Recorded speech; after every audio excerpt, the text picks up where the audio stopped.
yes. Merci beaucoup. En tout cas, bienvenue encore à chacun d'entre vous. Je sais qu'on a commencé avec un retard. J'aimerais m'excuser déjà. Premièrement, je viens de Montréal. Donc, mon agenda est un peu très chargé. Donc, puis de Montréal, à partir d'un certain coin-là, il y a un embouteillage solide. Si elles viennent de Lévis, ils peuvent témoigner ça. Donc, on est là, on mange. Donc, comprenez-nous, on était sûr avec nos calculs qu'on serait là à l'heure. Mais bon, l'embouteillage, on n'a pas prévu ça dans nos calculs. Amen. Donc, désolé pour ça. Je sais que vous êtes des personnes très précieuses pour nous. Nous vous respectons. C'est pourquoi on s'excuse pour vous avoir fait attendre. Amen. Alors, la deuxième chose, sur l'affiche, nous étions avec ma femme. Mais comme nous sommes dans un pays où l'homme mangera la sueur de son front, la sueur du front a pris ma femme. Amen. Donc, elle est au travail. Donc, ça n'a pas été possible de trouver qu'elle puisse être là. Mais vous m'avez moi. Amen. Oh. Amen. Donc, si je comprends bien, vous étiez venu pour elle. Hein? Donc, vous m'avez moi. Et dans ce qu'on va parler, on a travaillé ensemble. Donc, il y a ces idées aussi. Donc, ne vous en faites pas, il n'y a pas que les miennes. Il y a aussi ces idées. Donc, je vais, par la grâce de Dieu, faire un effort de transmettre fidèlement aussi ce qu'elle nous a partagé. D'accord? Alors, aujourd'hui, notre exposé sera sectionné en deux. Je vais faire une première partie, on va prendre une petite pause, vous allez poser des questions sur la première partie. Après ça, je vais à la dernière partie terminée. Parce que nous voulons que vous puissiez suivre, même à l'université, n'est-ce pas, vous faites les cours de 50 minutes et puis vous arrêtez. Alléluia. Amen. Parce qu'après 50 minutes, vous n'entendez plus rien, donc on veut que nous aider. Donc, là, le top chrono est parti. Donc, à 50 minutes, vous me faites signe, j'arrête. OK? C'est bon. Donc, nous sommes en train de parler sur ma famille, ma priorité. Quelqu'un pourrait se poser la question, pasteur, il y a beaucoup de thèmes. Souvent, même les anciens, même les gens qui m'entourent, souvent me trouvent bizarre avec mes thèmes. Il dit, pasteur, ils sortent ces thèmes où? Donc, parce que j'ai souvent des thèmes à moi. Donc, oui, je prie. Mais des fois, les thèmes, je les prends en fonction de ce que je rencontre. Et j'ai constaté que plusieurs personnes, que ce soit moi comme je rencontre des gens dans mon église, en dehors de l'église, plusieurs personnes ont un petit problème. C'est quoi le problème? Et vous n'avez pas allumé votre truc, hein? Il est allumé. Vous l'avez éteint tantôt. D'accord.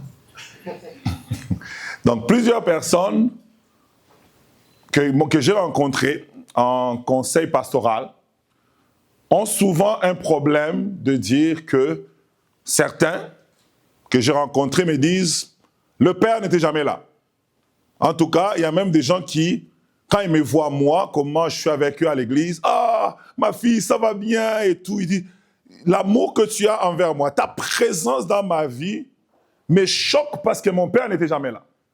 Mon père a tout donné, mais ce n'est pas un mauvais père, mais il était toujours parti. » J'ai eu des personnes aussi qui m'ont dit, pasteur, moi c'est mon mari là, quand il va au travail, après le travail, il ne rentre jamais directement à la maison. Il va faire un crochet à gauche, il va faire un crochet à droite, et puis pour venir sortir à 22h. Et quand il arrive, c'est manger, quand tu lui parles 2 minutes, chérie, je dois dormir, tu ne sais pas que demain je travaille le matin. Et des fois, il va créer même un programme qui n'existe pas. Oh, je vais aller regarder un match de soccer. Et à un moment donné, la femme se pose la question, est-ce que je suis là juste pour garder ces meubles? Il y a plusieurs questions que les gens se posent. Et ça m'a poussé à comprendre qu'il y a un problème dans la société, mais aussi un problème dans la famille, mais aussi un problème, ce qui encore je restreins, dans l'église. Et il y a d'autres personnes, c'est mon mari est toujours à l'église.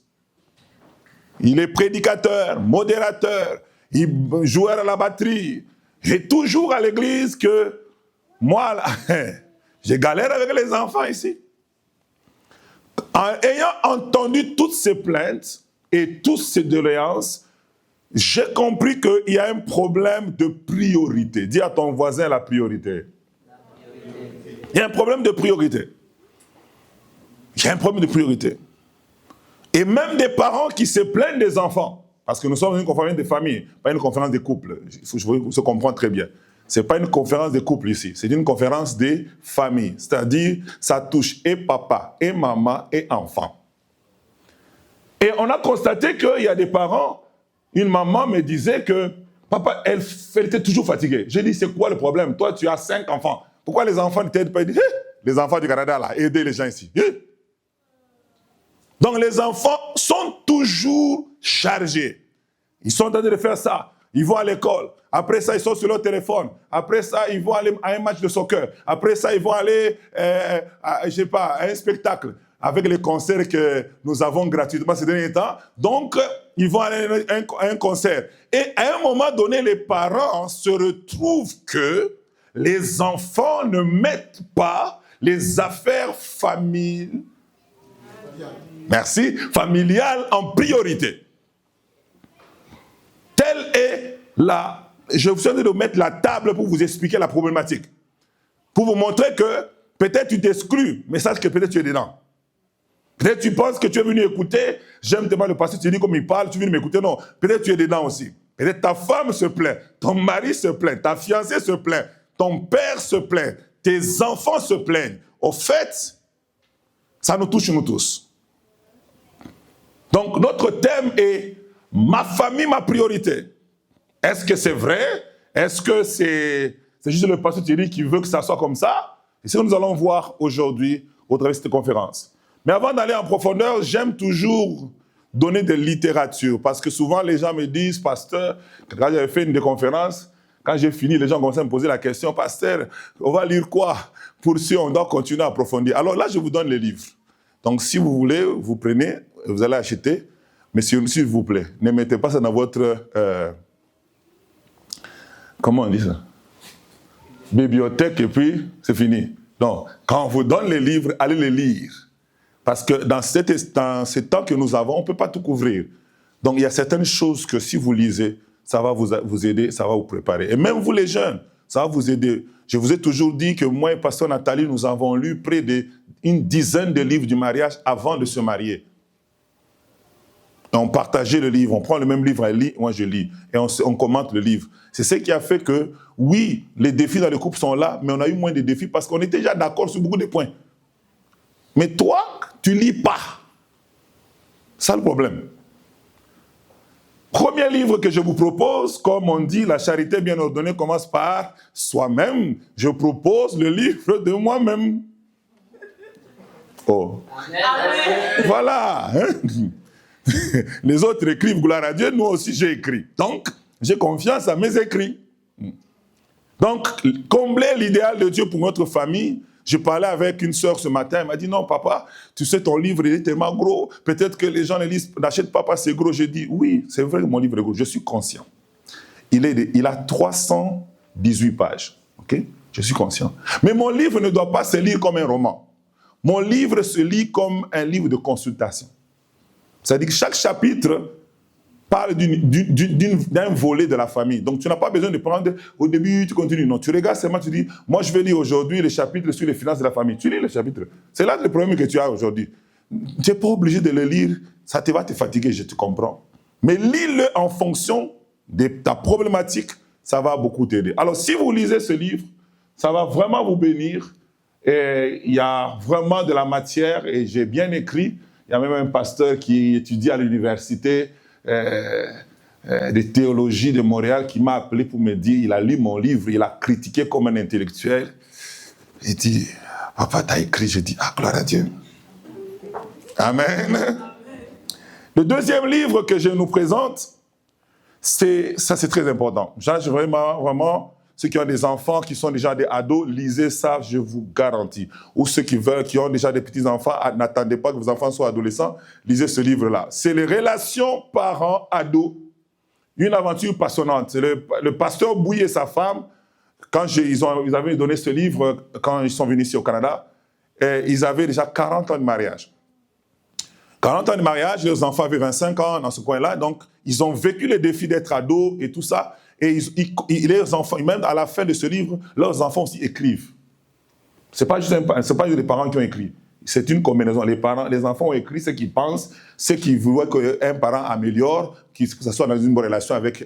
Donc c'est un livre vraiment très enrichissant. Si vous voulez vraiment améliorer vos relations avec vos enfants, surtout quand ils sont dans la période d'adolescence, là, il y a des trucs là, des hormones, des trucs qui commencent à prendre dans la tête.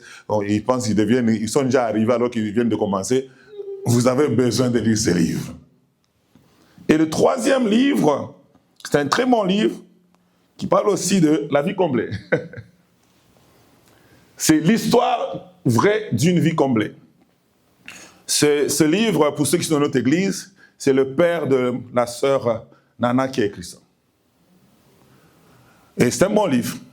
Quand il a vu, moi j'ai écrit Comblé, lui aussi il a écrit Comblé, on s'est échangé des livres. Et c'est un très bon livre, ça parle de bonnes choses, il y a une partie de son témoignage. En tout cas, ça vous bénira également. Et le dernier, waouh, ça c'est une perle. Dis à ton croisé, c'est une perle. Ça là,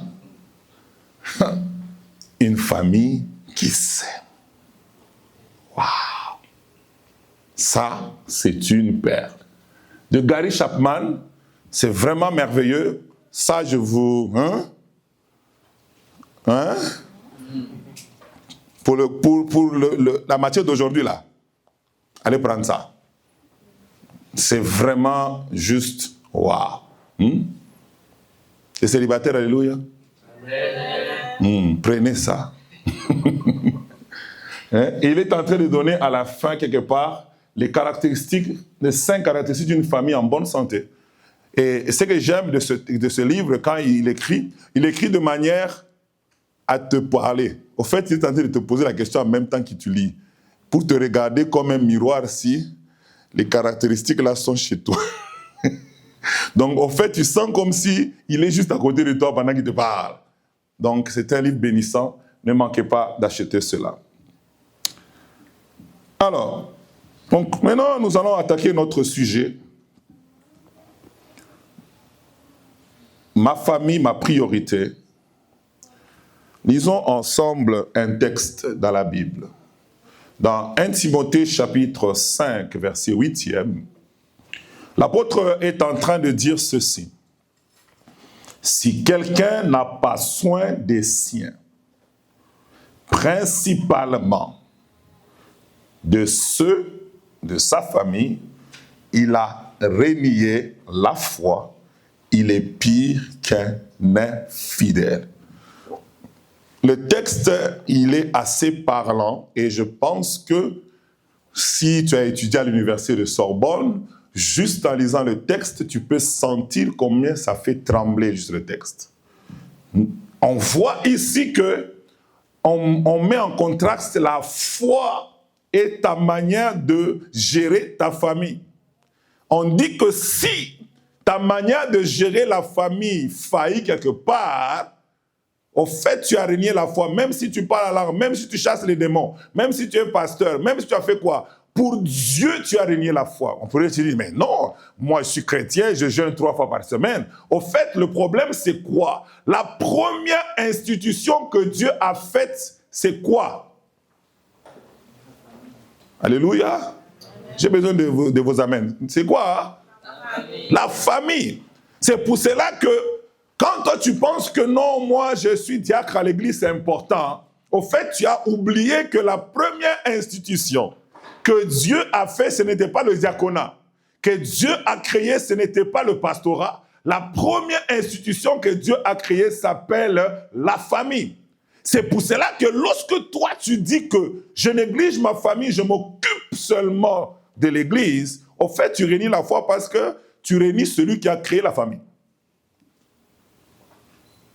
Wow. Maintenant, je suis en train de vous laisser mijoter dans votre tête, est-ce que je m'occupe de ma famille ou pas? Ce texte parle de priorité parce que la première partie, il a dit, c'est lui qui n'a pas soin des siens. Et nous avons traité ça l'année passée. Prendre soin de sa famille pour avoir une famille comblée, on a traité ça. Mais cette fois-ci, on traite la deuxième partie. La deuxième partie commence par principalement. Oh. Quand on dit en français, tu es en train de parler, à un moment donné, tu dis, ok, j'aime tout le monde, mais principalement Papa Ara. Au fait, je viens de dire quoi? Ça veut dire que Papa Ara a une priorité au-dessus de vous. Ça veut dire que si j'ai le choix, je vous aime vous tous, mais si j'ai le choix de choisir une seule personne dans cette salle, en tout cas, même si vous êtes comment, vous pleurez, c'est Papa Ara que je prendrai. Au fait, c'est ce que ça veut dire.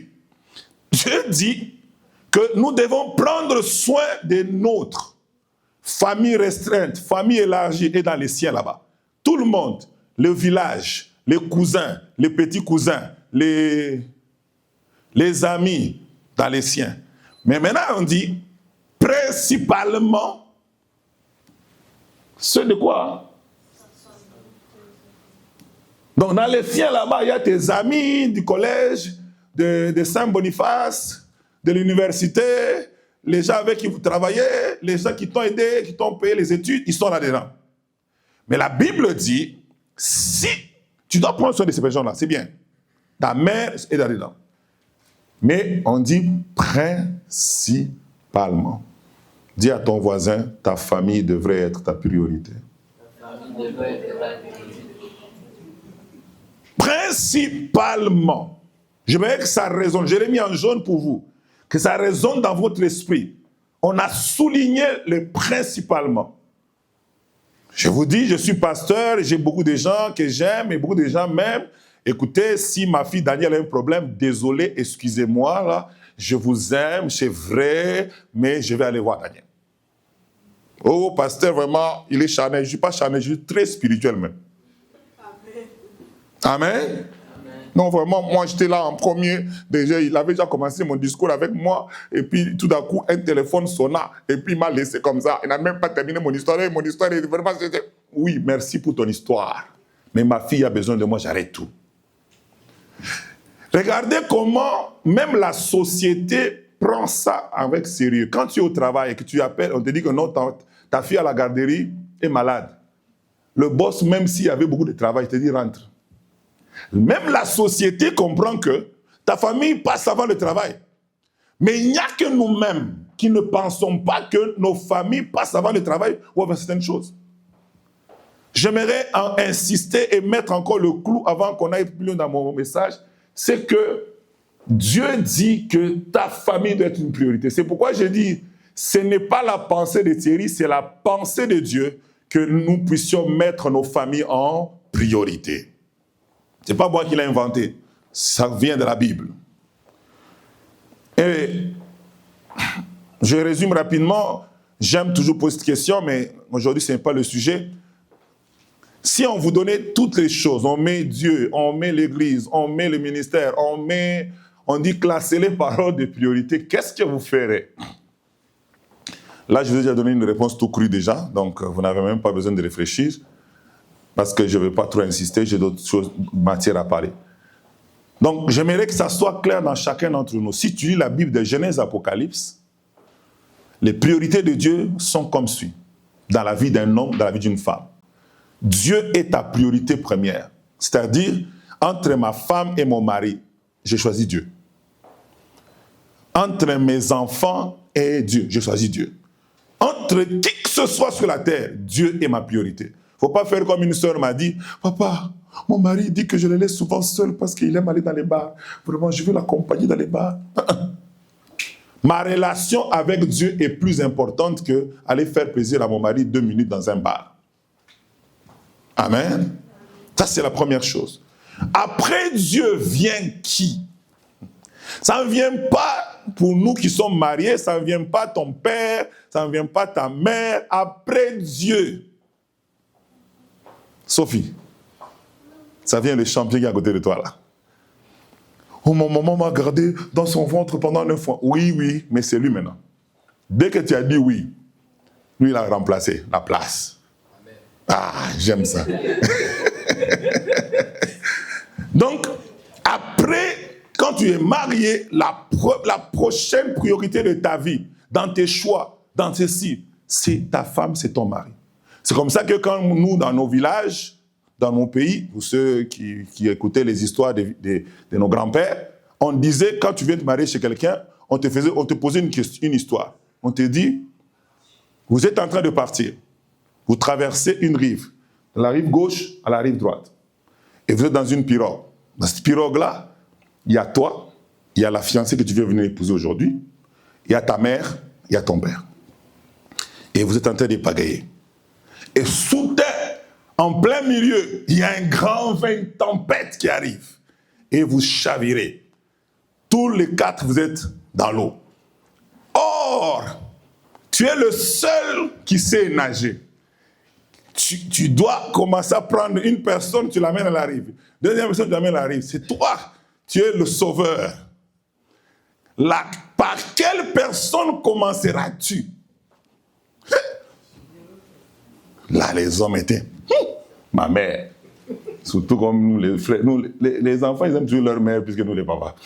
Ah, ma mère d'abord. Dès que tu dis ça, on dit, tu n'es pas prêt pour te marier. La bonne réponse était quoi?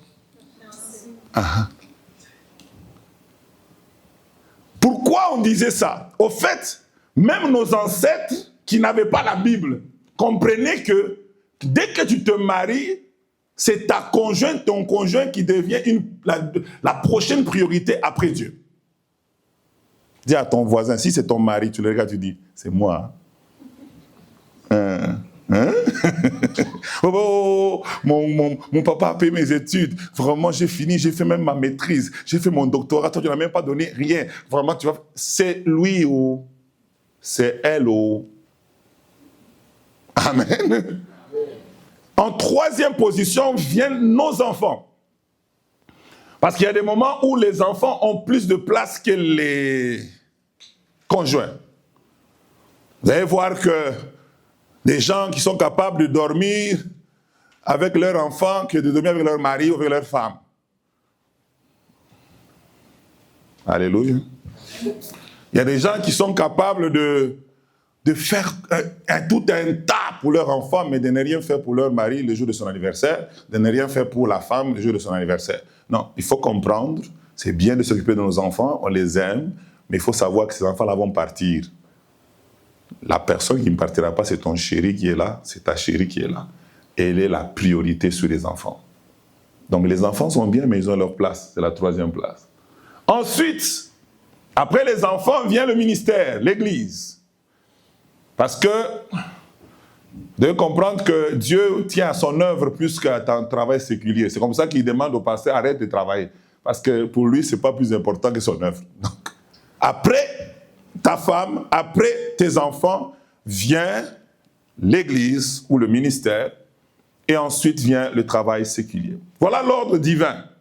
Comment Dieu veut que les hommes fassent les choses. Maintenant, la question qui va nous aider à réfléchir aujourd'hui, c'est, je nous pose à chacun, comment est-ce que tu fais pour faire savoir à chacune des personnes de ta famille, jeunes et vieux, qu'ils passent en priorité? Je veux que tu répondes dans ton cœur. Parce que le problème, ce n'est pas, oh, ils sont en priorité dans mon cœur. Non, nous on ne voit pas ton cœur. Il faut que ton mari, ta femme, sache que je suis prioritaire. Il faut que ton enfant sache que je suis prioritaire. Il faut que ton père sache que si ma fille, mon fils veut choisir, je passe en premier. Il faut que ta mère sache que, même si on vient la réveiller la nuit, on lui dit, toi, ta fille dit non. Moi, aux yeux de ma fille, par rapport à telle chose, je passe en priorité. Maintenant, la question que je nous pose, que chacun réfléchisse comment tu vis, parce que déjà là, tu as déjà un certain âge. Avec cet âge-là, comment tu fais savoir aux membres de ta famille qu'ils ont une place prépondérante dans la vie? La Bible dit dans 1 Jean 3, 18 que « Petits enfants, n'aimons point en parole seulement, mais en action et avec vérité. » Le tout, ce n'est pas juste de dire « Vraiment, ils sont en priorité. » c'est dans les faits. C'est dans les faits. Ceci nous dit que pour que nous puissions répondre à cette question, il y a plusieurs éléments à considérer. Et c'est ce que nous allons voir au travers de cette conférence. Et je suis en train de nous amener dans un voyage de réflexion. Et je ne suis pas là pour vous dire que vous êtes pire, moi je suis non. Je suis là pour nous amener nous tous à la réflexion. Et j'aimerais que tu suives cette conférence, non pas pour les autres, mais pour toi, en te posant des questions, qu'est-ce que je peux ajuster, réajuster, qu'est-ce que je fais déjà de bien pour que ma famille passe toujours en priorité. Dans une société où nous courons tous les jours, il faut que, quelque part, ma famille soit en priorité. Alors, commençons par considérer d'abord que signifie mettre ma famille en priorité. C'est bien beau, c'est un mot français. On va essayer de lui donner un peu du sens, lui donner de l'habiller pour que chaque personne arrive à avoir la même vision que Dieu a et que moi, votre présentateur, j'ai par rapport à la chose. Que cela signifie mettre sa famille en priorité, de façon pratique, de façon, parce que c'est français, mais de façon pratique, de façon quotidienne. Ça veut dire quoi? Quand on consulte Larousse et qu'on fait les études entre Larousse, le dictionnaire biblique et tout le reste, il y a plusieurs définitions qui en découlent que j'aimerais commenter et je prie le Seigneur que vous puissiez les imprégner et essayer de voir dans votre vie, est-ce que je fais ça? Et quand je parle de dire tu fais dans ta vie, si tu es célibataire, pense à tes rapports avec ta mère, avec ton père, avec tes grands frères, avec tes petits frères. Si tu es marié, tu ajoutes aussi ta femme, tu ajoutes aussi tes enfants. Donc, il faut penser. Ne m'écoutez pas comme si je suis en train de faire une prédication. Je ne fais pas une prédication, ça s'appelle conférence. Une conférence, ce n'est pas la même chose. Je veux qu'on est en train de... On travaille ensemble. Nous travaillons nos cœurs ensemble. Nous travaillons nos vies ensemble. Une des définitions que j'ai trouvées, c'est... Quand on dit le mot priorité, c'est droit de passer avant les autres. Est-ce que ma famille a le droit de passer avant les autres? Quand dans les autres, il y a les amis, il y a les collègues de travail, il y a les personnes qui m'ont aidé dans la vie, name it, comme tu veux. Il y a mon pasteur, peu importe la personne, dans les autres. Est-ce que ma famille a le droit de passer avant les autres? Ça veut dire, par exemple, si je suis au bureau, moi je me rappelle quand j'étais enfant, je sortais de l'école et que j'étais fatigué, je ne peux pas arriver chez moi, je dis non, je vais aller chez papa qui m'achète quelque chose avant d'arriver. J'avais mon sac à dos, je sors de l'école, j'arrive. Quand j'arrive là, mon père a quelqu'un, moi j'entre. Et tu vas voir papa dire, Ernest, donne-moi une minute, je parle avec mon garçon ici. C'est quoi? Moi je fais. Au fait, j'avais le droit de passer avant les gens. Donc quand j'arrivais, même si ce n'était pas dans son programme, il met une pause à ça parce qu'il veut écouter ce que j'ai à dire. Et même s'il doit me mettre, ok, attends un peu, mais d'abord, il prend d'abord le temps de m'écouter d'abord. Et puis maintenant, en fonction de ce que j'ai comme problème, il juge. Il dit, tu peux patienter 2 minutes, je finis avec ce monsieur, ainsi de suite. Mais il y a des moments où certains parents, pas vous, mais du Kazakhstan, qui eux font que quand l'enfant arrive comme ça, tu ne vas pas que je suis occupé. Ça. L'enfant qui est venu avec l'engouement et l'innocence se sent frustré et l'enfant rentre et comme il a honte, il est gêné. Et ça, c'est ce que Marie parlait des blessures. Ça commence à créer des blessures dans la vie des enfants. Parce que l'enfant sent qu'il n'a pas la priorité. C'est comme ça que quand des fois même je suis en train de recevoir et puis ma femme m'appelle, ceux qui m'ont déjà eu l'opportunité, je dis attention, la première ministre vient d'appeler, je dois répondre. Même si tu m'expliquais ton rêve, tu me poses à ton rêve, je dois d'abord répondre. Parce que la première ministre appelle, je ne sais pas. Elle sait que je suis en train de recevoir. Si elle m'appelle, donc c'est urgent. Si elle m'appelle, c'est que c'est important. J'écoute d'abord. Et quand je vois que la solution peut attendre, je dis, ok chérie, je finis ça, je t'appelle. Et comme ça. Parce qu'elle est prioritaire. La deuxième chose, c'est faire passer en premier. J'ai un programme avec Adèle, on va filmer. Je dois voir Vanessa. Et puis, t'écoutes seulement. Quand tu as fini, tu as fait point. On est rendu à dimanche. Il dit, et nous, nous sommes où? C'est quoi ta programmation par rapport à nous? Alléluia. Ah. Donc, j'aimerais que vous vous posez des questions si vous faites ça. Troisièmement, protéger et défendre contre tout. Quand on dit que je passe ma famille en priorité, ça veut dire que je suis prêt à la défendre. Je suis prêt à me casser à 1000 morceaux pour les protéger contre n'importe quoi qui peut venir. Le tribalisme, les guerres, les ceci. Je suis prêt à défendre ma famille. Prochain point, rechercher les intérêts d'abord de la famille. Quand je fais les choses, je recherche les intérêts de ma famille. Je veux que ma famille puisse trouver un compte dans ce que je fais. Est-ce que ma famille gagne? Est-ce que ma famille trouve quelque chose d'avantageux là-dedans? Je ne fais pas les choses juste pour les faire. Prochain, c'est rechercher le bien ou la santé de sa famille. Le bien dans le sens que la famille doit être en bonne santé. Il faut se préoccuper de ça. Je ne peux pas juste être là, penser que les relations de ma famille, les gens de ma famille seront en bonne santé, je ne fais rien. Non, ça doit être ma préoccupation. Je pense à ça. Ils vont manger quoi? Qu'est-ce qu'ils vont faire? Quand je regarde. Des fois, moi, je suis en cours de route, j'appelle, je dis, Daniel, ok, regarde-moi dans le frigo. Qu'est-ce qu'il y a? Qu'est-ce qui manque? Au fait, ma tête ne vit pas pour moi-même seulement. Donc, quand je marche, je réfléchis pour Daniel, je réfléchis pour Samuel, je réfléchis pour Marie-Joëlle, je réfléchis pour Emmanuel, je réfléchis pour ma femme, je réfléchis. Des fois même, je dis, chérie, tu as pris le lunch, elle-même, elle a oublié. Moi, je pense à sa place. Parce que son bonheur m'importe.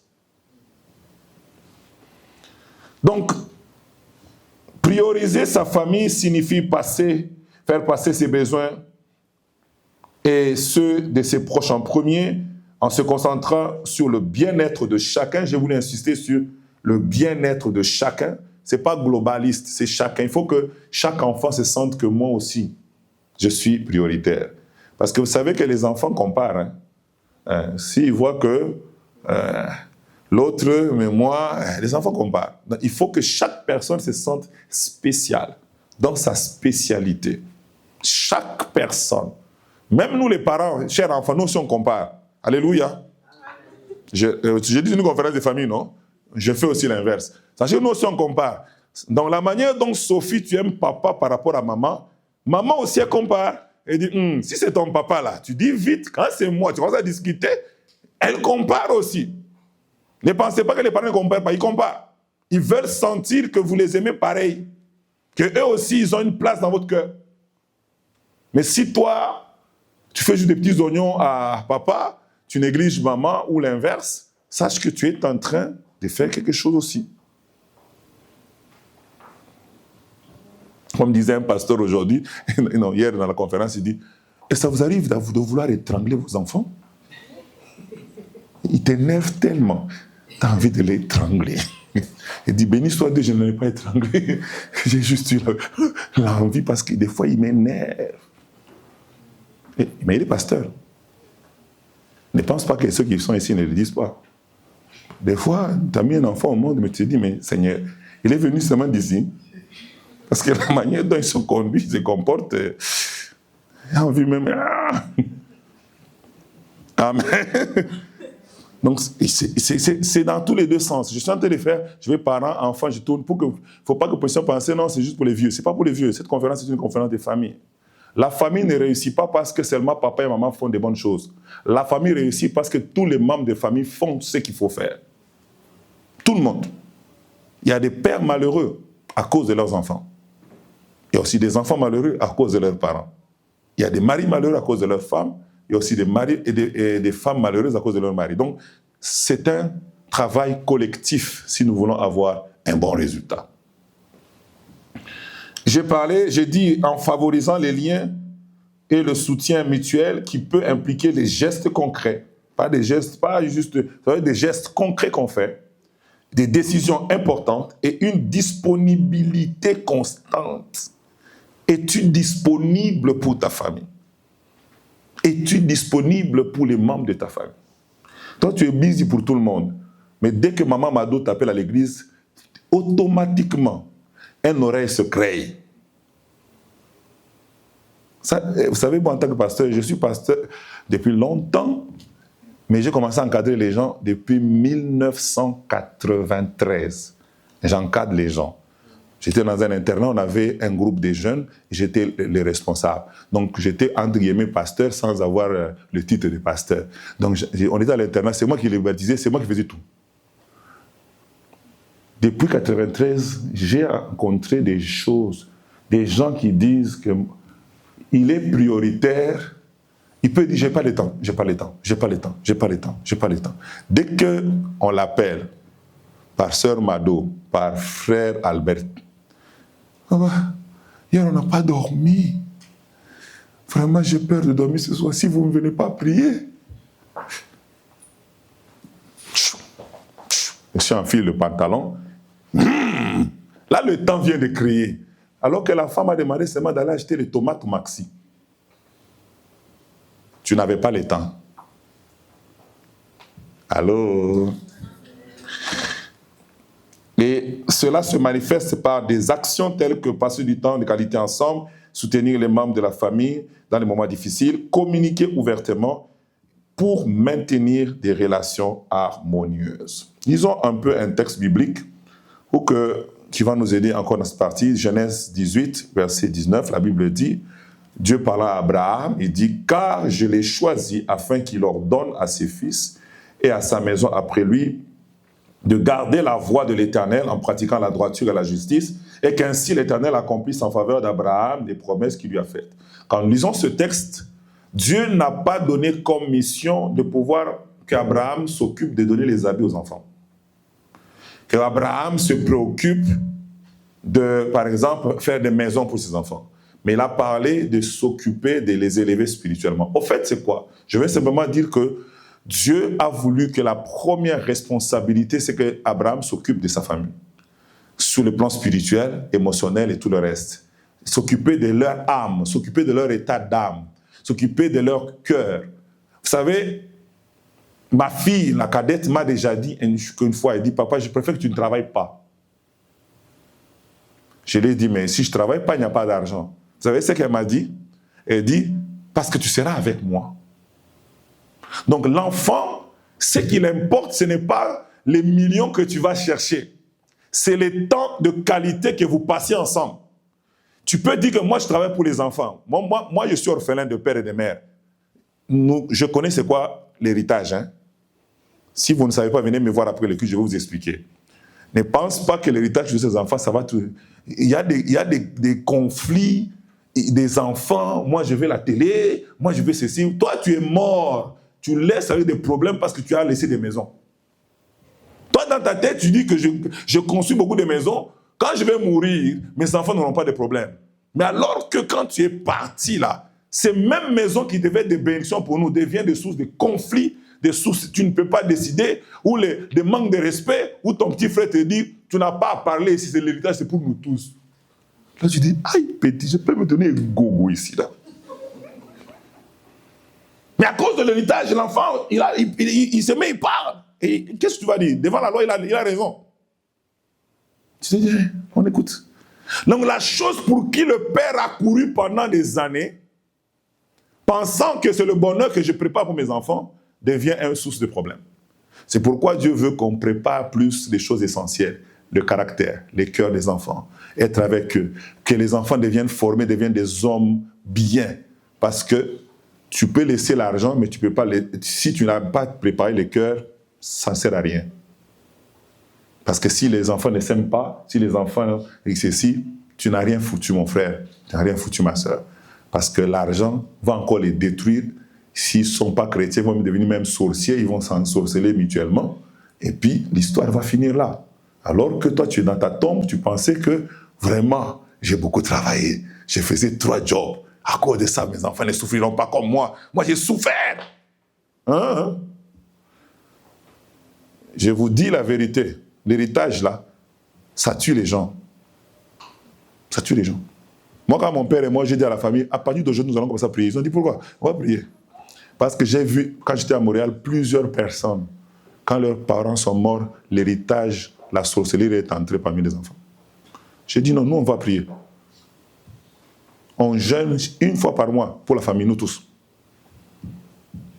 Une fois par mois. C'est moi qui envoie le sujet. Tout le monde jeûne dans le monde entier, que tu sois où, tu es à jeûne. Pourquoi j'ai voulu faire ça? C'est pour détruire les animosités, les ceci, parce que c'est l'argent. Quand l'argent est là, on oublie un peu qu'on est grand frère, on oublie qu'on est petite sœur, on commence à créer des problèmes. Donc, j'aimerais te dire que tu as besoin de mettre certaines choses, ou du temps de construire les relations, de bâtir tes enfants en priorité qu'autre chose. Maintenant, j'aimerais donner quelques exemples, parce que j'ai dit c'est une conversion de famille. Premièrement, exemple d'une épouse qui fait passer son mari en premier. La Bible nous montre que Dieu a parlé à Moïse pour que Moïse fasse une mission, mais Moïse, il a fait à moitié, il a désobéi, il n'a pas fait la circoncision. Et maintenant, Dieu veut tuer Moïse. La Bible dit que quand Séphora a senti que Dieu voulait tuer Moïse, Séphora s'est empressée. Elle a risqué sa vie pour pouvoir sauver son mari. J'aimerais dire à quelqu'un que si vraiment ton mari est en priorité, même si, il ne faut pas dire, ah, tu vois, toi tu n'écoutes pas, tu fais des bêtises. Ça. Non, non, il faut que tu sois quand même de prendre en priorité pour te battre pour elle. Il y a un même exemple qui vient de tomber dans ma tête, là, c'est Abigail. Qui connaît Abigail? Abigail, dans la Bible, son mari, c'est quoi encore? Nabal? Il était un monsieur barbare. Il voit le roi David qui court avec, il vient vers lui et dit, hey, comment ça, il a insulté son équipe. Là, le roi, la colère du roi commence à monter. Et on sent que le roi va prendre une épée ou ordonner qu'on vienne le tuer. La Bible dit que Abigail a couru. Il dit, oh, pardon, ne t'occupe pas de ce monsieur-là, c'est un méchant. Tout le monde le connaît dans la société ici. Là. Il est stupide, c'est pas comme ça. Hein, vraiment, tu veux quoi? Tu veux te faire de l'eau. Au fait, il a voulu sauver son mari.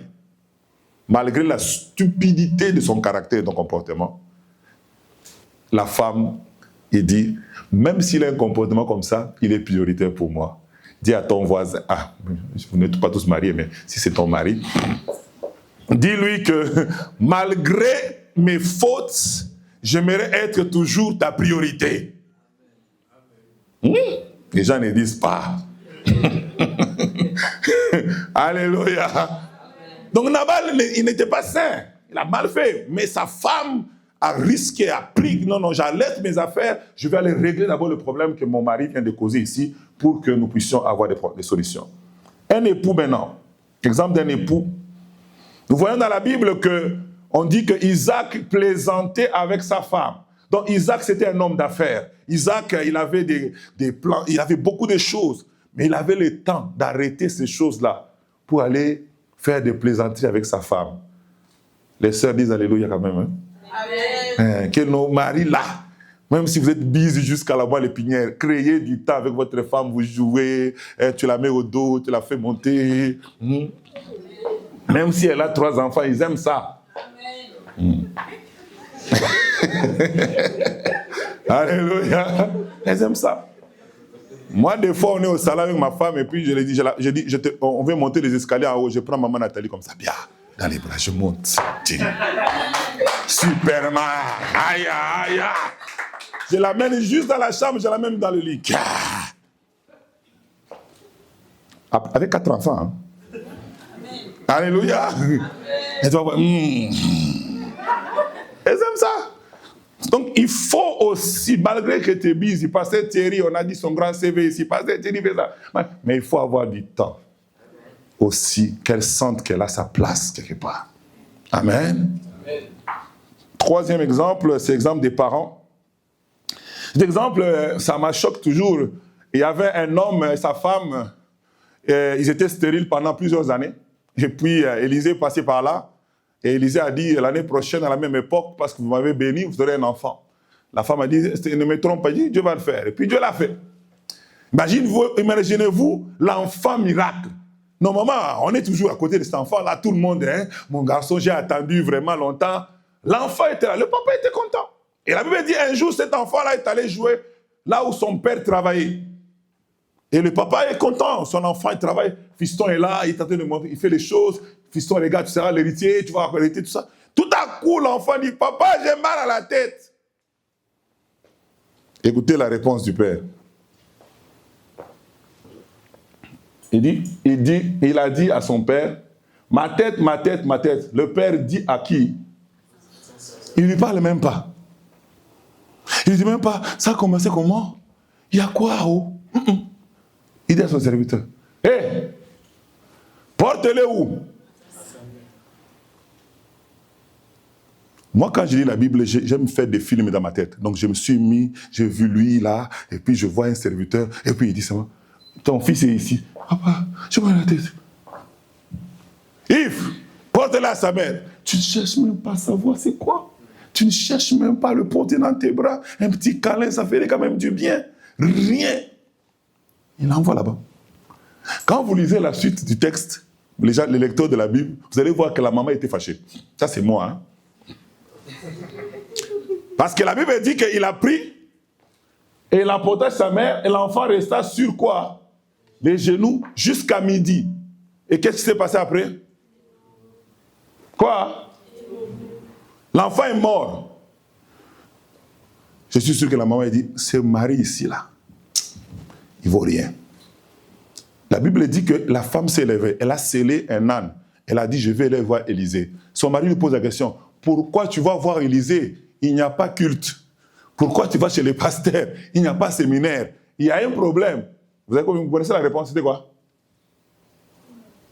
Oh, aidez-moi les prédicateurs. Franck, c'était quoi?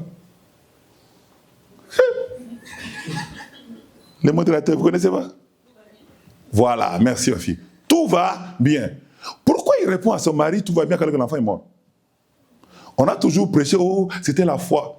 Bon, maintenant, regardez les yeux du pasteur Thierry, qui est le pasteur des familles. Moi, je regarde ça que non, c'est pas quelque chose seulement de foi. C'est quelque chose de dire que, toi là, quand il avait mal à la tête, ça te disait rien. Maintenant qu'il est mort, laisse-le pas là. Je vais aller voir quelqu'un à qui ça va s'intéresser. C'est comme ça que des fois, les mamans ne nous disent pas certains problèmes parce qu'ils constatent que tu es tellement désintéressé des problèmes de la famille là, ils ne te disent pas. Et papa, alléluia. Et papa, alléluia. Vous ne parlez plus. Hein? C'est dans votre Bible, oui ou non? Quel parent? Quel parent?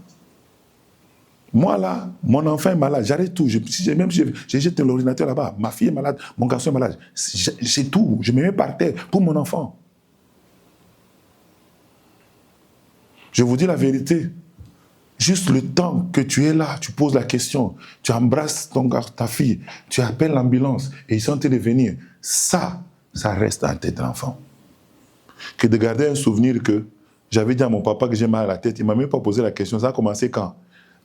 Comme on dit à l'hôpital, entre 6 et 10, la douleur est à quel niveau? Tu ne poses même pas tout ça. Tout ce qui t'intéresse, c'est va chez ta mère. Il faut que nos familles soient une priorité. Prochain exemple, c'est entre frères et sœurs.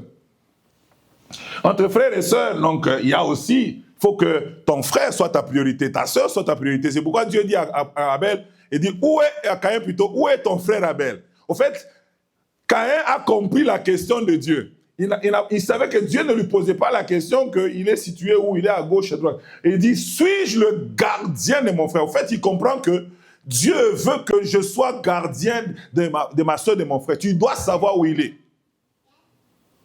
Un jour, mes enfants rentrent de la maison, et puis ils sont deux.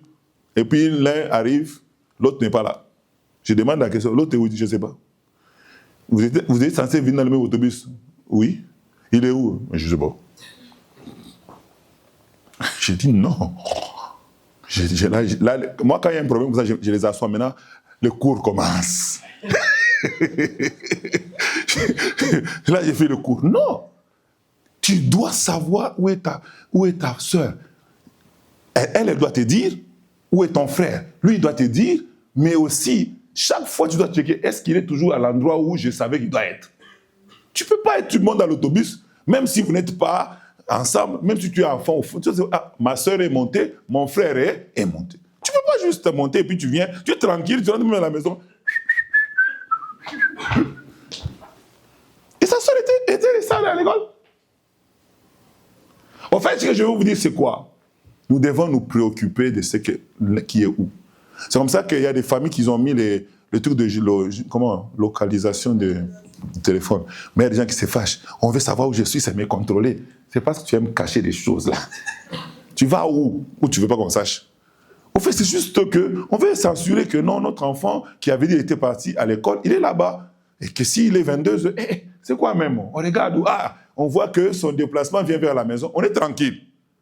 Non. Quand ta famille est une priorité, tu dois savoir. Le deuxième exemple que j'avais ici, c'est quand, vous savez que Jacob avait 13 enfants. Vous savez ça? Souvent on dit toujours les 12 tribus de Jacob, d'Israël. Il y avait 13 enfants. 12 garçons et une fille qui s'appelait Dina. Et puis un jour, cette fille-là, un monsieur a trouvé qu'il était beau, qu'elle était belle, et il a fait quoi? Il a violé. Hey! Ce que j'ai aimé, c'est la solidarité. La Bible dit que quand les 11 frères sont... Quand les 12, c'était 11, parce que l'autre temps qu'on connaît. Quand ils sont revenus comme ça, on leur a expliqué la situation. Ils sont allés corriger le monsieur. Ils ont frappé tous les mâles de cette tribu-là. Et puis ils ont pris leur sœur et sont rentrés. Au fait, oui, c'est la violence. Mais moi, ce qui m'intéresse, c'est le fait que solidarité. Ce qui touche ma sœur me touche. Ce qui touche mon frère me touche. Mais les enfants d'aujourd'hui, surtout vous qui parlez français avec le beurre dans la bouche, vous. Nous, quand on était jeunes là, nous, on frappe, je plie quoi, je vais me battre. Je ne connais même pas le problème. D'abord, je te corrige. Après, maintenant, je comprends si c'est ma soeur qui m'a fait le tort. Mais vous, oh non, vraiment, à l'école, je vais me gêner. Mes amis vont dire quoi? Aïe. Il faut que vos familles soient en priorité. Amen. Alors, après avoir parlé de tout ça, j'aimerais m'arrêter un tout petit peu sur les tueurs de l'harmonie familiale. Il y a des choses qui tuent l'harmonie familiale. Des choses qui font qu'à un moment donné, quelqu'un dit « ma famille n'est plus une priorité pour moi ». Comme quelqu'un m'a dit « pasteur, moi, ma famille, je l'ai déjà oublié depuis ». J'ai dit « pourquoi ?» Il dit « les choses qu'ils m'ont fait ». Quand je suis venu au Canada, j'ai dit « sauver ». Il y a des choses que nous vivons dans nos familles qui font en sorte que les enfants, les parents, et ceci, ça nous détache de nos familles. Alors j'aimerais les énumérer pour que tu puisses faire attention, que peut-être toi en les faisant, tu ne sais pas, peut-être ta petite sœur, ou ton père, ou ta mère se détache émotionnellement de toi. Or, tu devrais être une priorité. Alors, avant de montrer comment faire les choses, il faut qu'on sache qu'est-ce qui détruit déjà. Pourquoi j'ai mis mon enfant au monde et pourquoi à un moment donné, mon enfant et moi, on a une distance. C'est qu'il y a des choses que j'ai fait ou des choses qu'elle a fait ou des choses qu'il a fait qu'on commence à créer une certaine distanciation. OK? Alors, la première des choses ou l'une des choses, moi je l'appelle la fuite des responsabilités des membres de famille. Quand les membres de famille ne font pas, chacun des membres, papa, maman, enfant, ne font pas ce qu'ils sont censés faire, à un moment donné, vous ne passez plus en priorité dans le cœur de la personne qui attend le service donné. Si le père s'attend que tu fasses ça, la mère s'attend que tu fasses ça, vous allez voir des parents qui vont dire « toi, quand c'est pour demander, tu demandes toujours. Mais quand on demande de faire, tu ne fais jamais. » Au fait, parce que tu as tellement brisé la chose qu'on attendait de toi, ça commence à faire que ta priorité dans le cœur commence à baisser un peu. Et c'est ça qu'il faut faire attention. Un père qui n'est jamais là, qui ne fait jamais ce qu'il est censé faire, c'est comme ça que vous entendez des enfants, ils disent « pour moi, c'est un géniteur, il n'est pas mon père. » Parce qu'il n'a pas fait ce que le père doit faire. Si je veux que, en tant que membre de ma famille, je continue à être une priorité dans la vie des membres de ma famille, il faut que je remplisse, moi, mes responsabilités. Remplisse mes responsabilités. Est-ce que tu es un grand frère? Est-ce que tu es un bon petit frère? Est-ce que tu es un fils? Est-ce que tu es une fille? Est-ce que tu es un père? Est-ce que tu es une mère? Est-ce que tu es un mari? Est-ce que tu es une femme? Lorsqu'on commence à négliger ça, on est en train de descendre dans l'estime des gens. En descendant l'estime des gens, même de ton père, même de ta mère, tu commences plus à être une priorité. Et là, tu commences à voir qu'à un moment donné, il commence à zapper certaines choses que tu pensais que c'était important. Pourquoi? Parce que tu as détruit toi-même.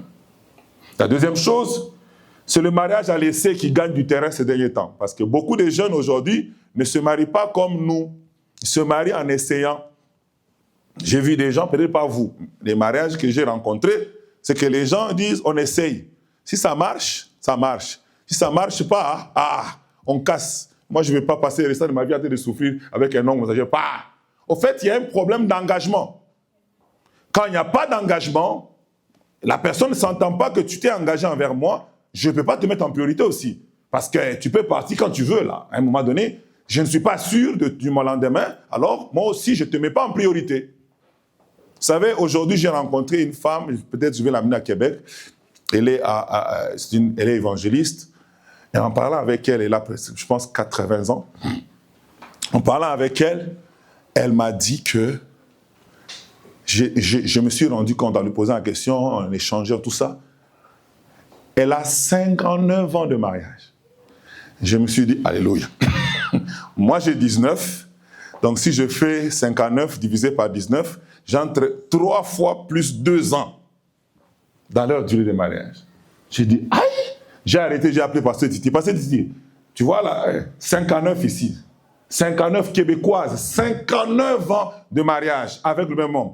Québécoises, nous, surtout nous les Africains, on est vraiment beaucoup d'Africains ici, on aime toujours penser que c'est nous qui avons les mariages solides parce que nous, 59 ans de mariage, un Québécois. Et là, quand je commençais à parler de ça, il m'a dit, ça t'étonne? J'ai dit, oui, ça m'étonne parce que beaucoup que je rencontre, ils sont dans le 2e mariage, ils sont dans le 3e mariage, mais toi, 59 ans, et puis tu n'étais pas chrétien quand vous êtes marié. Elle m'a dit, je vais ajouter alors une difficulté que tu comprennes. J'ai dit, quoi? Elle dit, moi j'ai 44 ans dans la foi, mais mon mari a 2 ans dans la foi. Donc ça veut dire, pendant tout le temps, ils se sont mariés païens, la femme s'est convertie, elle a fait 42 ans de marche avec un païen. Et quand on parle d'un païen, vous comprenez tout ce que c'est bien avec quoi. Les insultes, les menaces, les ceci, les cédis. Mais elle a pu, elle-même elle m'a dit, je disais à mon mari tous les jours, je dis, moi je ne me suis pas marié pour entrer seul au ciel. Comme tu m'as épousé, on s'est aimé là. Et moi, et toi, on va aller au ciel. C'était ma prière tous les jours. Et son mari s'est converti. Aujourd'hui, il est chrétien. J'ai dit, aïe! Mais les chrétiens que nous avons dans nos églises aujourd'hui, ils se marient chrétiens le matin. Après 2 ans, le mariage est foutu. Mais eux, ils étaient païens, 59 ans. Ok, la femme s'est convertie. Elle était la seule convertie, le mari païen. Mais elle a tout fait avec l'homme là pendant 42 ans. Mais nous, parce qu'on n'a pas l'aspect de l'engagement. On entre là-bas, si ça ne va pas, on fait quoi? On s'en va. D'ailleurs, je suis jeune, je vais me remarier. Je suis encore capable. D'ailleurs, quand je vais en cours de route, il y a des gens qui m'envient. Comme il y a une maman qui m'a dit, ah papa, on m'a fait la cour. J'ai laissé l'homme faire la cour jusqu'à la fin. Et puis je lui ai dit, je suis marié. Je voulais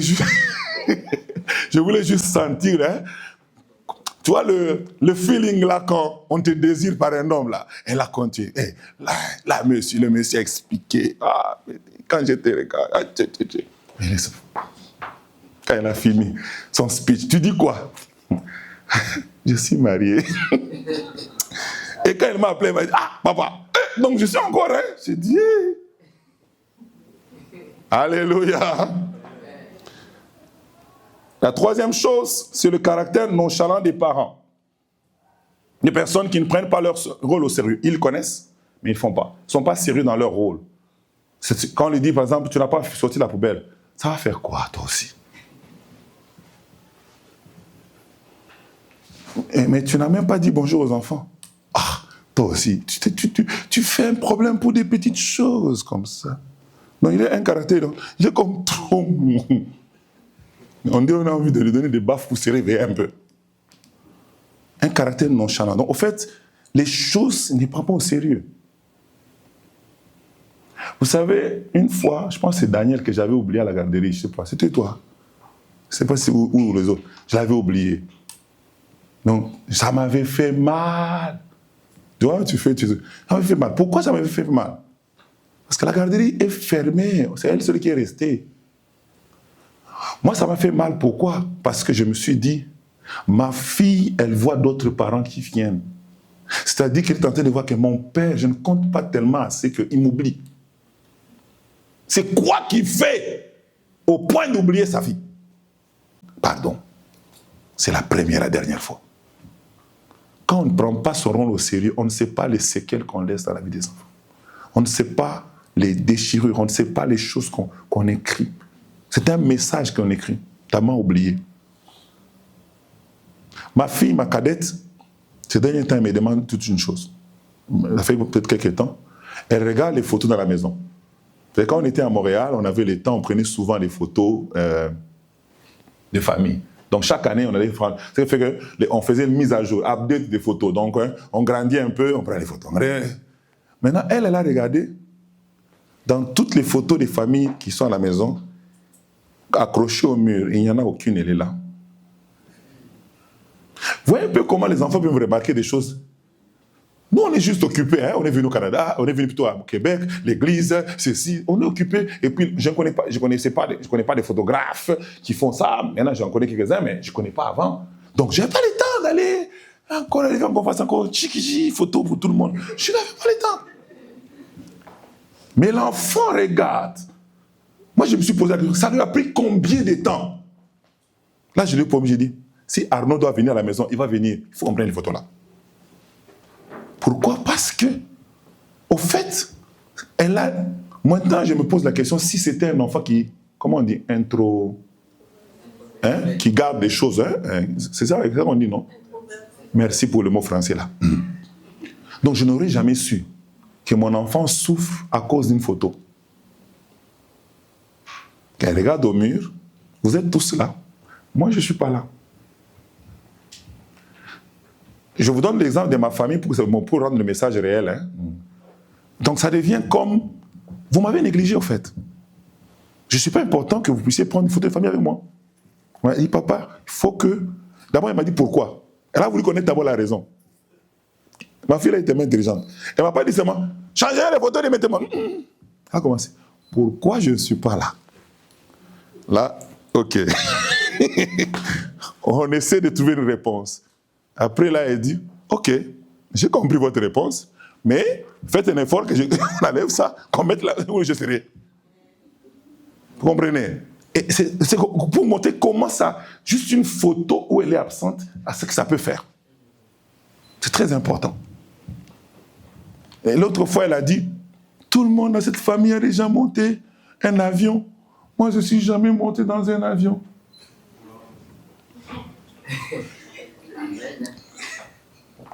Je vais vous amener vraiment très loin. Là, j'ai dit, on devait aller en vacances cet été, j'ai dit, on ne va pas à Ottawa. Parce qu'il faut conduire. On va aller seulement à une place où que l'enfant monte au moins l'avion. Je n'ai pas choisi ça parce que je voulais. Je voulais que seulement une place. Si Ottawa, je pouvais prendre l'avion. Je pouvais faire un avion aussi. On prend Ottawa, je prends... Mais c'était trop compliqué, Ottawa, un avion, il y a des petits... J'ai dit, on va seulement quelque part. On est parti là, on est parti. Je vous donne ces exemples pour vous faire comprendre qu'un enfant, un membre de famille, peut sentir que vous ne prenez pas votre rôle au sérieux. Il peut le sentir par rapport à lui ou par rapport aux autres. Prochain, c'est le cadre ou le modèle dans lequel l'enfant grandit. Si toi, tu es venu, les tueurs, ça peut, là je parle de nous les parents, de nous venons. Notre cadre de nous venons nous influence au point que nous ne sommes pas capables de prendre nos familles en priorité. Tu as vu un père alcoolique, tu as eu une maman qui était absente. Il y a beaucoup de risques que tu reproduises la même chose parce que tu viens d'un background qui t'a pas donné le modèle des parents qui sont là. J'ai un cousin qui, un jour, son enfant est venu lui dire « Papa, on nous a dit à la garderie, il faut que chaque matin, je vienne te voir. » Je dis « Papa, je t'aime. » Et toi, tu dois me dire « Je t'aime. » Il a chassé. Mais moi, j'ai grandi à l'âge que je suis. Qui m'a dit je t'aime? Mais je suis là fort. Vous avez vos je t'aime. Vos je t'aime, là, c'est qui vous fait que vous devenez faible. Alléluia. Au Canada. Hein? Alors que les enfants, ils veulent ça. Ils disent, papa, je t'aime. Dis aussi, je t'aime. Toi, ça sort difficilement. Ouvre la bouche. Je t'aime. Dis-le.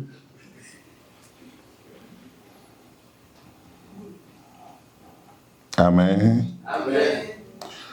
Des jeunes aussi, il y a des jeunes qui sont tellement tournés à leur travail, à leurs études, amis, qu'ils n'ont plus de temps. pour les membres de la famille, à tel enseigne que beaucoup de jeunes ne se saluent même pas dans leur famille. Ils se lèvent le matin, ils sont partis. Il peut faire 3 jours. Il est parti très tôt parce qu'il doit prendre l'autobus. Il est rentré. Il n'a pas vu ses frères et sœurs et ça ne lui dit absolument rien du tout. Le style de vie qu'on mène, d'être trop occupé, peut détruire aussi cette priorisation que nous avons pour nos membres de famille. Et la 6e chose, ça c'est la sorcellerie. On peut vous envoûter. Il peut y avoir une force des ténèbres qui vous envoûte pour que vous ne puissiez pas prioriser les membres de votre famille. C'est comme ça qu'on voit des gens, quand vous entendez des gens qui disent souvent « esprit de servitude », vous entendez ça, non? En fait, oui, il y a une exagération, mais il y a aussi une part de vérité. Que quelqu'un peut te régler. Tu es marié, mais tu es seulement ici, ta propre famille, tu ne t'en occupes pas. Tes enfants, tu ne t'en occupes pas. Ta femme, tu ne t'en occupes pas. Tu ne fais qu'envoyer à ta mère, à ton cousin, mais tes enfants, rien. Et là, tu dis non, on a souffert ensemble dans la maison de mes parents. Moi, Dieu m'a fait grâce, je me suis en sorti. Donc, il faut que je m'occupe d'eux. Tu ne peux pas venir me dire d'arriver pas à m'occuper de ma famille. On n'a pas dit ça. On t'a dit seulement d'inverser les priorités.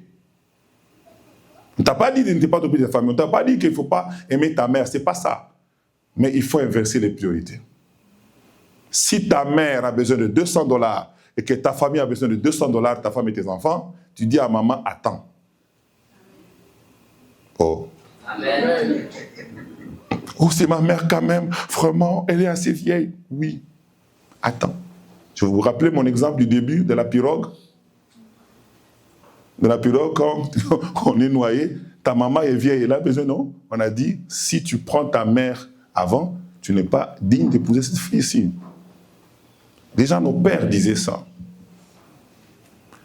Donc, tu dois comprendre que tu as une première responsabilité, c'est ta famille restreinte, et les autres après. Et la 7e chose, ce sont les coutumes. Les coutumes, les traditions de nos pays d'origine font en sorte que des fois, on trouve bizarre que de s'occuper de ses enfants. On trouve bizarre que d'aller jouer avec ses enfants. On trouve bizarre que de parler même avec ses enfants. Parce que moi, je n'ai jamais parlé avec mon père, alors pourquoi je vais parler avec mes enfants? Donc, allez parler à votre mère. Et ça fait que ça détruit cette priorisation-là. Et l'enfant s'entend qu'il n'a jamais de place auprès des papas, tu n'es plus sa priorité. Sa priorité, c'est sa mère. Quand il a un problème, la première personne qu'il appelle, c'est maman, pas toi. Pourquoi? Parce que, bon, tu vis selon ta coutume, tu vis selon ton pays. Bon, c'est bien beau, mais ne me cherche pas aussi.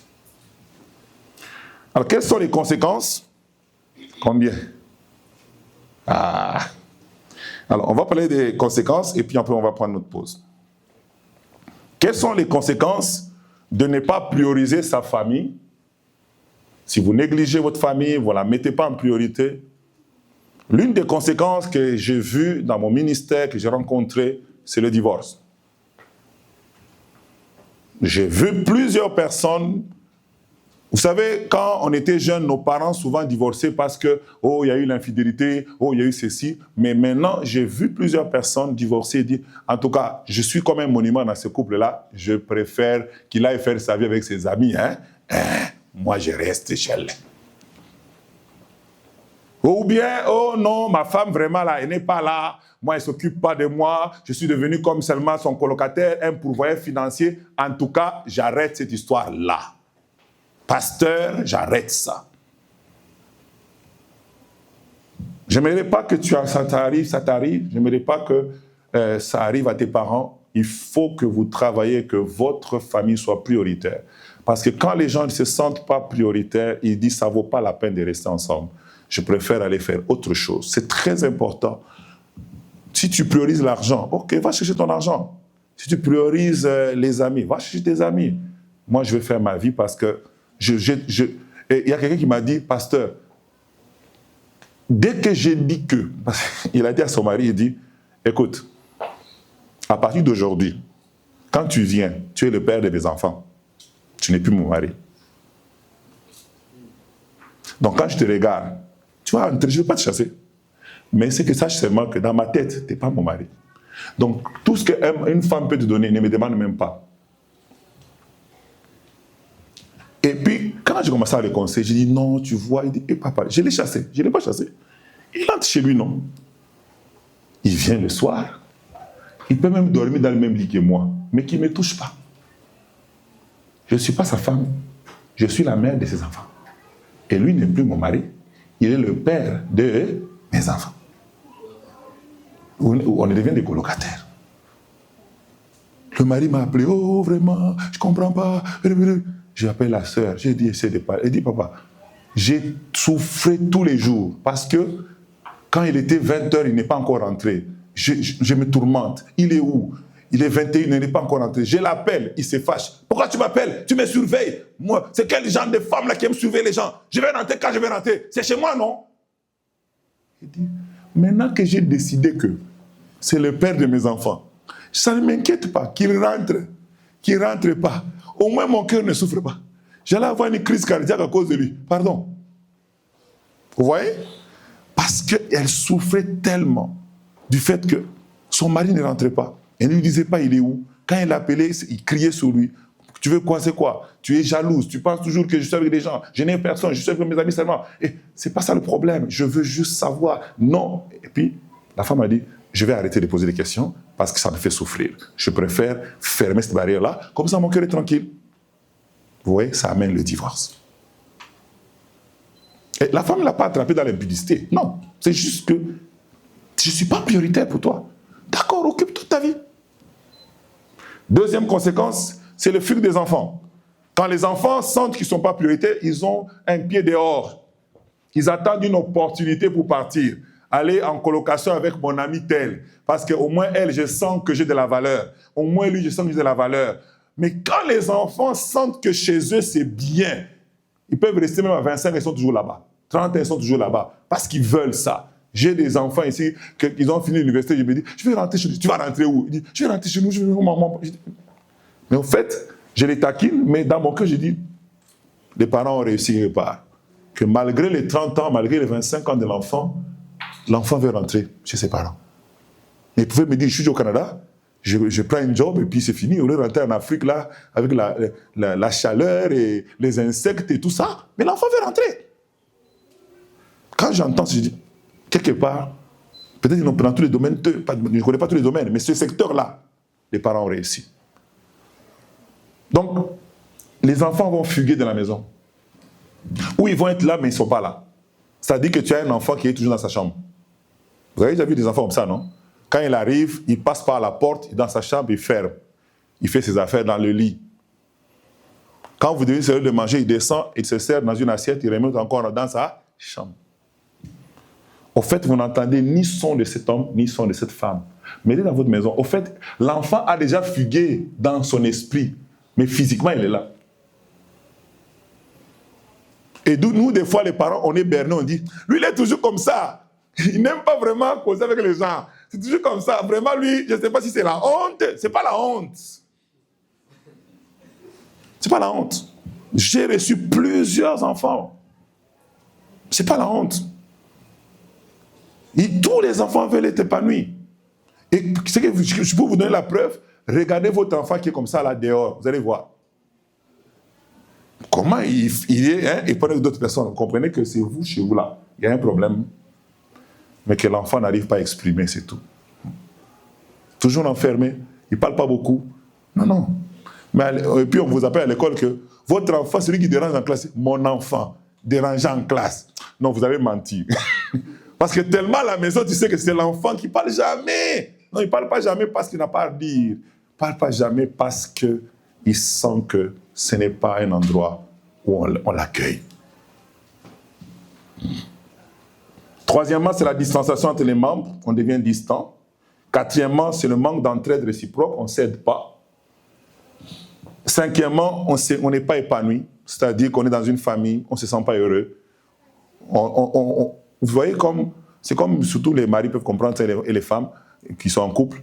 Des fois, quand la maison, ça a déjà chauffé, quand tu es dehors, tu souris. Mais quand tu commences à revenir, tu commences à dire, Seigneur, je ne sais pas dans quel mood je vais le trouver, je vais la trouver. Toute la joie là que tu avais au travail est en train de s'estomper petit à petit, tu t'approches de la porte. Et même les enfants, c'est pareil. Ils préfèrent aller jouer au quartier, revenir tard parce qu'au moins là, ils rigolent. Au moins là, ils s'épanouissent. Comme quelqu'un m'a dit, au moins là, on ne me juge pas. Parce que quand j'ai dit des choses chez nous, j'ai dit A, on me dit que tu as dit Z. Quand j'ai dit V, on dit que tu as dit Y. Mais quand je suis avec mes amis, mon Y, c'est mon Y. Donc là, il faut qu'on travaille ça pour que l'enfant ne puisse pas manquer d'épanouissement. L'isolement qui peut conduire à des mutilations, qui peut conduire à des suicides, qui peut conduire... Je connais une sœur à Montréal qui s'est mutilée. Elle était une bonne sœur, elle chantait très bien. Puis elle s'est mutilée. Pourquoi? Parce qu'à la maison, elle était chez la belle-mère. Et on l'a traitée des... Elle s'est renfermée, elle a commencé à se mutiler. L'isolement. L'éducation ratée des enfants, parce que là, cet enfant-là va aussi reproduire aussi la même chose. Et mauvais modèle qu'on donne aux enfants si on n'est pas épanoui. Et je m'y structurerai la suite pour dire que ce n'est pas une liste, comment on dit encore en français? Aujourd'hui, je vous emprunte vos français. Exhaustive. Il y a d'autres choses que nous pouvons tirer là-bas. Que Dieu vous bénisse.